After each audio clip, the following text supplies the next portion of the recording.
Conor McGregor became one of the most famous UFC fighters in the world. He took the world by storm with his arrogant, cocky personality and impressive fighting skills. He became the most successful UFC fighter ever, winning several championships and climbing to the very top of the sport. But how exactly did Conor McGregor become so successful so quickly? Was it just his fighting talent, or did something much more sinister play a role? This is a question that I will answer today, proving that although he is a talented fighter, his rise to fame was connected to his ties to the world's most powerful secret society.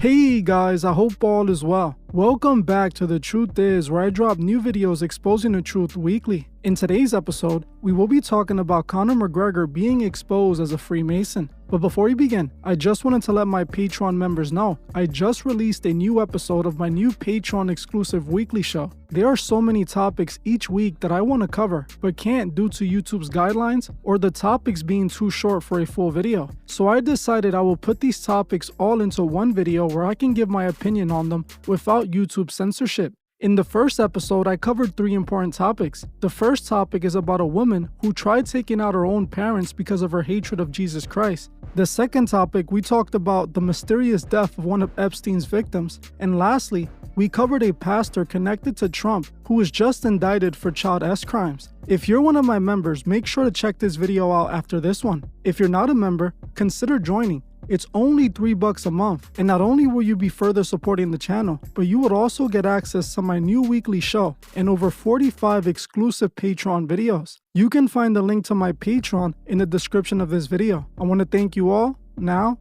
let's get right into it. While most people think Conor McGregor got to the top simply off his fighting skills, I can almost guarantee that it's much more complicated than that. While his fighting skills definitely played a role in his success, by the end of this video, you will see his success has more to do with his connections than his actual talent. Like I've said multiple times before, anything that reaches the masses on a huge scale like the UFC is controlled by the secret societies that control America. The same secret society that created America.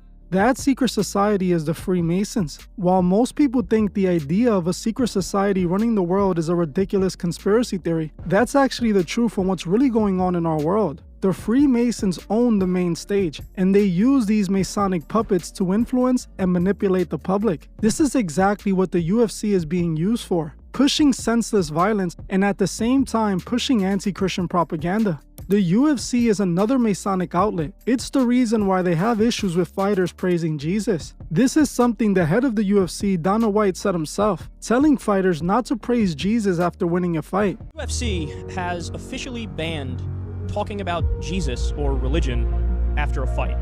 Raw Story reports, quote, "The instruction came after middleweight fighter and native Spanish speaker Yoel Romero," or maybe it's Joel, I apologize for not knowing how to pronounce that, evangelized the crowd and made what was mistaken for derogatory comments about gays after winning a match. Romero, who goes by the moniker Soldier of God, stay classy, wore a white headband with John 3:16 emblazoned on it. He spoke directly to the crowd in broken English, chastising Americans for forgetting about Jesus. Here's Dana White's response. He said, "But the reality is, you just won the biggest fight of your career. America doesn't want to hear your thoughts on Jesus. Keep that stuff at home. Religion, politics, all that stuff. When you're out there fighting and you're being interviewed, they want to hear about the fight. It's awesome you love Jesus all you want. You don't have to do it publicly." You just won the biggest fight of your career, you know? America doesn't want to hear your thoughts on Jesus, and you know, keep that stuff at home. Religion, politics, all that stuff. When you're out there fighting and you're being interviewed, they want to hear about the fight. It's awesome that you love Jesus. Love Jesus all you want. Just don't have to do it publicly. Talk about your fight. You know, people don't want to be... The reason Dana does this is because he's a Freemason. Here in this photo, he could be seen doing the secret Masonic grip with President Trump. The UFC is used by the Masons to further people away from God and glamorize violence. There are many fighters in the UFC who are open Freemasons. For example, this fighter Ryan Jimmo wore shorts with the Freemason squaring compasses right on it. This symbol right here is called the squaring compasses. It is the main symbol in Masonry and the actual logo for the organization. It's a representation of the Seal of Solomon, otherwise known as the Star of David. It's an alchemic symbol representing the great work, or occult spiritual enlightenment, when a person merges their opposites to transcend and become God. And here we have this fighter openly showing his Masonic connection, displaying the Masonic symbol, hiding it in plain sight. This proves that Jimmo is 100% a member of the Freemasons, just like we can see from the fellow UFC fighter Alex Pereira, as he also has photos inside of a Freemason training facility. As you can see at this gym, they literally have the Freemason squaring compasses right in the background, not at all trying to hide the fact that they're all Freemasons. This is where they train these fighters, and they have this Masonic symbol right in the open, showing that even from the beginning of their involvement in the sport, they're being trained by Masons. Alex is another fighter who is rising quickly. No surprise, as he's a Mason. Another Freemason is Khabib, who we can see here doing the Masonic hidden hand. This is a secret Masonic pose done by Master Masons to secretly show their Masonic alliance. This is exactly what Khabib is doing, showing his Masonic alliance. He, just like the others, is a UFC star. Are you noticing the pattern? Those that make it to the top have to take the Masonic oath first. That's exactly what the biggest man in the UFC did. Conor McGregor, just like the rest we spoke about, is an obvious Freemason. I have undeniable proof of his Masonic ties. His Masonic ties are what made him one of the biggest names in the UFC. It explains his massive success and his easy crossover to Hollywood. We recently got proof that we needed to prove his connections when he decided to do an interview with Tucker Carlson, another Masonic puppet. Conor McGregor and Tucker did this interview inside of a Freemason lodge. What's interesting is that it wasn't Tucker that secured the lodge for the interview. It was actually Conor McGregor who set it all up.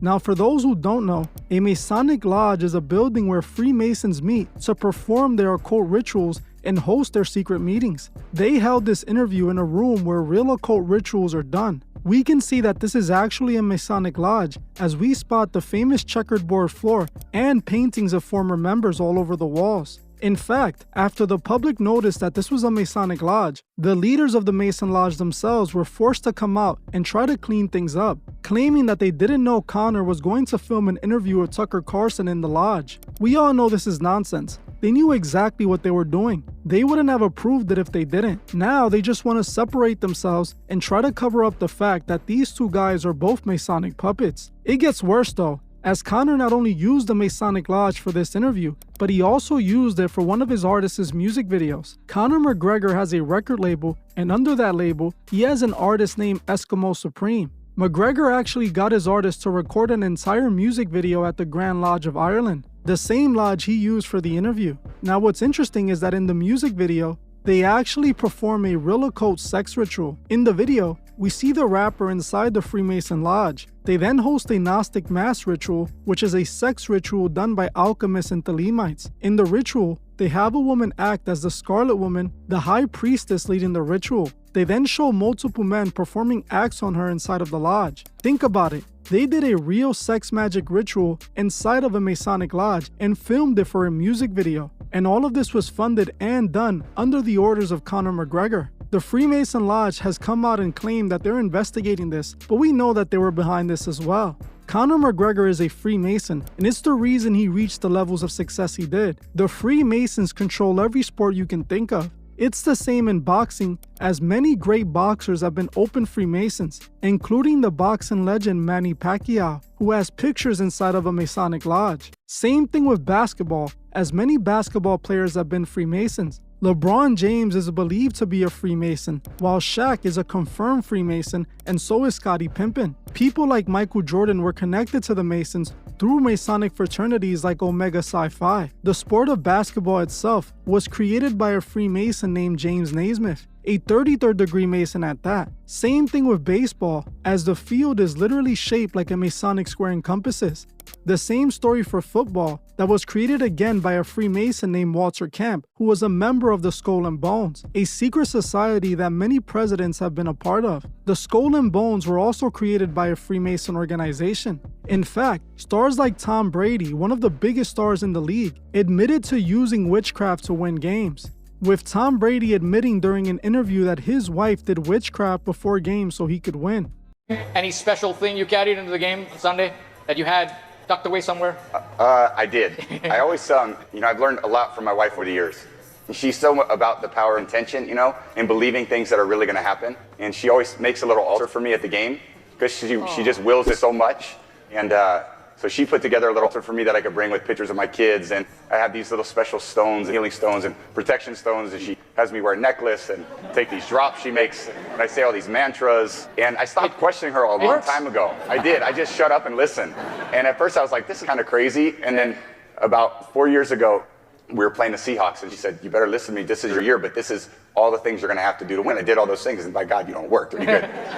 And then in 2015, it was about early January, and she said, you know how much I love you? And I said, yeah. She said, I just want to let you know this is not going to be your year. And of course we lost. I said, 16 look like? And she said, 16 is going to be your year. So it was early January this year, and I said, babe, I asking, like, do we have a chance? He said, yeah, but you're going to have to do a lot of work, and you're going to have to listen to me. So, man, I listened to her. And right after the game, she said, see, I did a lot of work. You do your work, I do mine. She said, you're lucky you married a witch. I'm a good witch. She said, we see more proof of the NFL's ties to the occult through the death of Aaron Hernandez, who was found dead in his cell with Masonic symbols all over it. To his family. Good evening, everybody. I'm Ben Simino. And I'm Erica Tarantel. We're also learning exactly what Hernandez drew on the wall of his cell and what the correctional officer responsible for checking on prisoners told investigators. Investigative reporter Kathy Curran has it all. Kathy. And Erica and Ben, sources tell us that correction officer told investigators that he last saw Aaron Hernandez around 1 in the morning. And then when he went to check at 3 a.m., there was a sheet over the window of his cell door. There was no check at 2 a.m., even though hourly checks are required. Hernandez was in cell number 57 of the General Housing Unit in Sousa Baranowski. As we've reported, before he took his life, he wrote letters to his family and lawyers and made several drawings in blood on one wall of his cell. Sources tell us there was a large drawing of the all-seeing eye of God on top of what's known as the unfinished pyramid. Under the symbol was the word Illuminati in all caps. And on that same wall, he wrote John 3:16, and a Bible nearby was open to that verse. Rosary beads were also... It's even in soccer or football, whatever you want to call it, as the Freemasons were behind the meeting that led to the start of the league. If you see all of this proof and can't tell what's going on, you need to wake up. Yes, those in these professional sports are definitely talented athletes, but in order to make it to the top in any of these professional sports, you have to be a Masonic puppet as well. You have to take their oath and allow them to use you to push their agenda. You think it's a coincidence that Conor, like many other big stars, have the same similar wild behavior? They're using Conor to push an agenda to his fans, to make people adopt his destructive values, keep people dumbed down with senseless violence, and guide them in the wrong direction. People don't understand that sports is just a continuation of the Roman Colosseum and the gladiator battles. The Romans wanted a way to keep people distracted and keep them from noticing the corruption going on, so they came up with an ingenious idea, which they called bread and circuses. Essentially, they knew that if they gave the people entertainment and overvalued it, people would become consumed by the gladiator battles. They would begin to focus more on the fights than what's actually happening in the world. That's exactly what they're doing in modern times. The Masons have made these sports more important than life itself for some people. They love these athletes and worship them like gods. They don't care about anything else but sports and their favorite celebrities.